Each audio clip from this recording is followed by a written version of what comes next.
Good morning, Coach Sirmon. Good I morning. wanted to ask, what's your game plan to combat freshman quarterback Eli Holstein and what seems to be a high-powered Pitt offense? Yeah, it's a great question. He's looks like he's really growing into his own. I think they're doing a nice job of bringing the offense along. It's very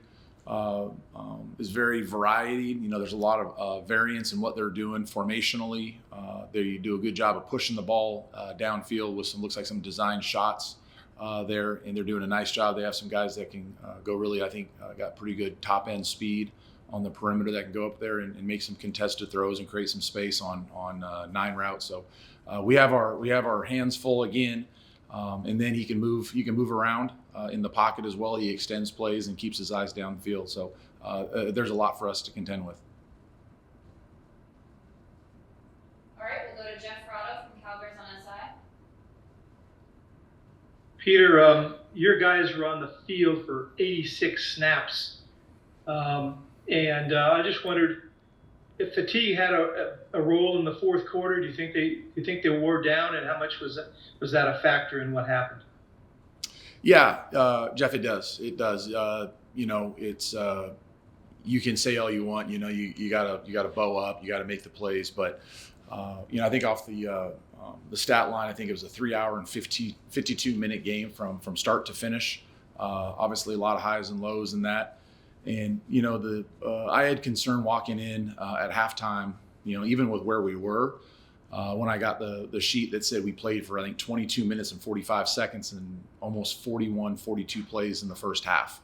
So that was, and then, you lose one or two guys in the front rotation. And, just knowing the type of athletes that the other side had, that was in the forefront. And, we ended up, I think Cam threw the ball 22 times in the fourth quarter. And those reps are just at the end of the game just proved that we had a hard time managing the pocket. We had a hard time getting to him. We had a hard time when the routes did break down or when the quarterback escaped the pocket. It's just the second and third part of the plays proved to be very, very difficult for us in the fourth quarter. And how do you look at the matchup of your defensive front against their O line when you're at Pitt on Saturday? They're going to be a big physical group. I think they play extremely hard. I think they're tough up front. We're going to have to continue to get better playing some combos, creating some separation, trying to get some negative yardage plays to get behind the sticks. This is another very, very efficient offense. The quarterback, I think, has gotten better every game as I'm watching him from the first game of the year till now. It looks like they're continuing to grow him in the system. I think they're getting some guys healthy back in the running back room. And they got some guys that they obviously are trying to feature to get the ball to. I think the tight end does a nice job of some design things. Jersey number 0 out of the backfield, and as a receiver does some good things. He also returned some punts. So they got some guys that are definite weapons. Thank you, Peter. We'll go to Jim McGill from Bear Insider. Peter, in a game like Saturdays when you have a big lead, where do you strike a balance between trying to protect that lead on both sides of the ball versus just doing things the way that you did to get you that lead to begin with?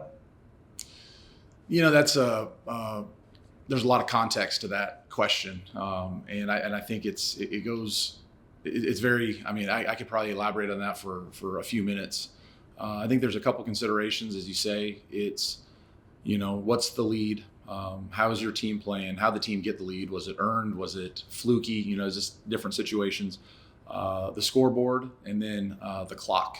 And there's a lot of different, ways to look at that. Coming out after half, it's really we kept the same style of play, and really throughout the whole duration of the game, it was similar style of play. The Knowles interception I thought was a huge moment right there.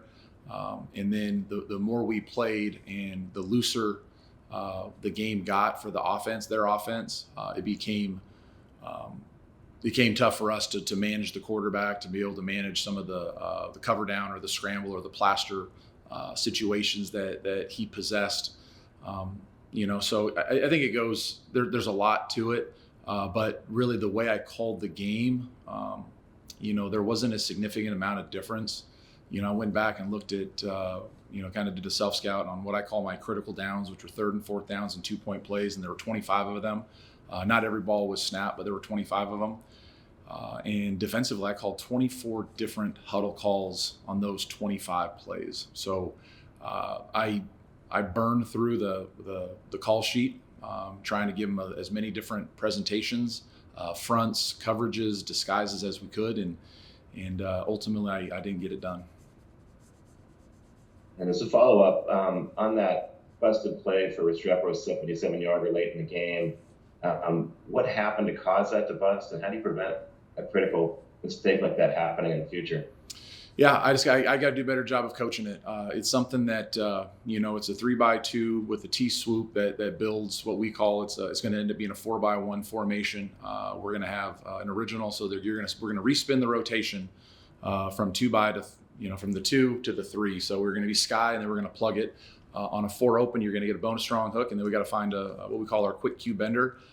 And those guys are all very, very conscientious guys. So for those guys not to get it done, I have to look back on how I'm instructing it and do a better job of being detailed in that situation. And, it's always, as a play caller, I have a tendency of playing life in rewind, but, that's not the case. I don't have that opportunity. So I have to do a better job of creating some calls or calling some calls that are essentially foolproof, meaning they're locked rotations. I can handle any formation, I can handle any motion, I can handle any vertical routes, and those would be things like big vision quarters instead of playing single high. So those are things that I can internally do a better job of in those situations. That was the fourth shot of empty.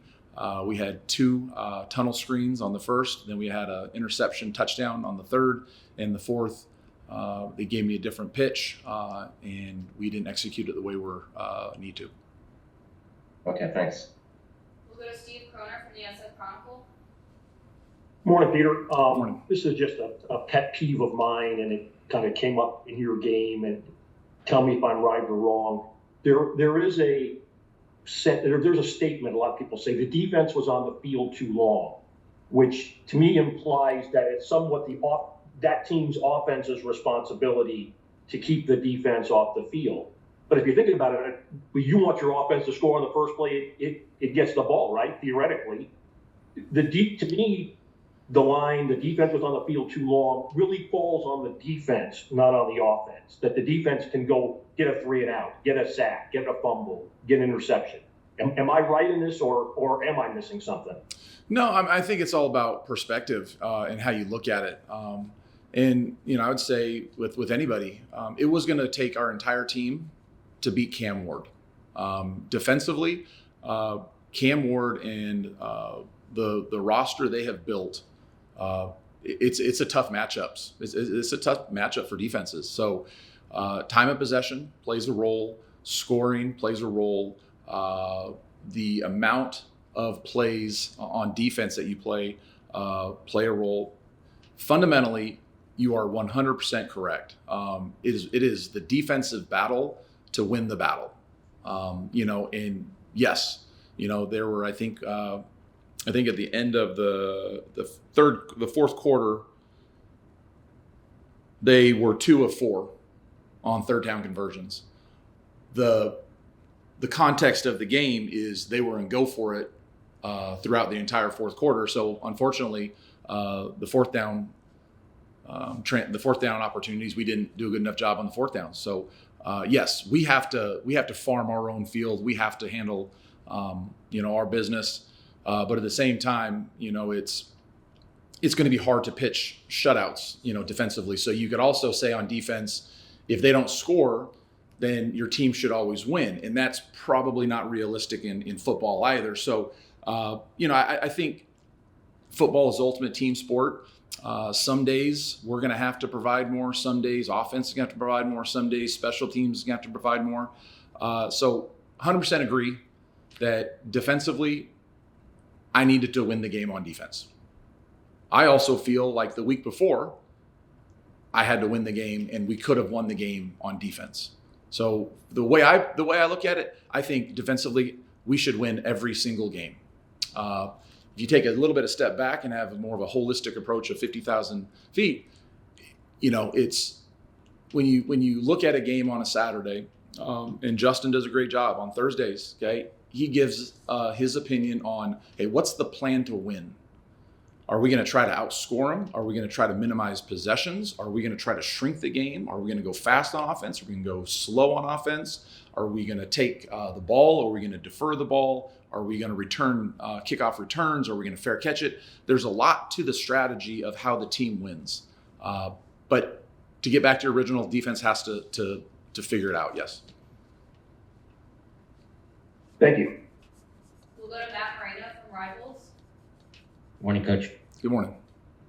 Your defense has talked a lot about kind of wiping the slate clean and having that mentality. How important is it to kind of keep that as you go through the season, especially trying to, turn the page quickly from one loss to now getting ready for another ranked opponent? It's essential. I mean, it's really without any compromise. I'd say that we've had a bad quarter of defense this year, and unfortunately, it was at a crummy time. So we have to continue to build on the things that we've done well. We have to address the things that we need to improve. We have to continue to push and demand players do exactly what we ask them to do in coaching, in an effort, in execution. And execution, as I've said every week, is alignment, assignment, technique, and finish. And we can demand, and we're going to continue to build our guys up. We believe in our guys that we put out there. And when we put guys out there, we truly believe they have the opportunity to do what we ask them to do. And then we have to continue to hold them accountable. Their teammates have to hold them accountable. And we have to coach our tails off to get this thing turned around and get back on the winning streak.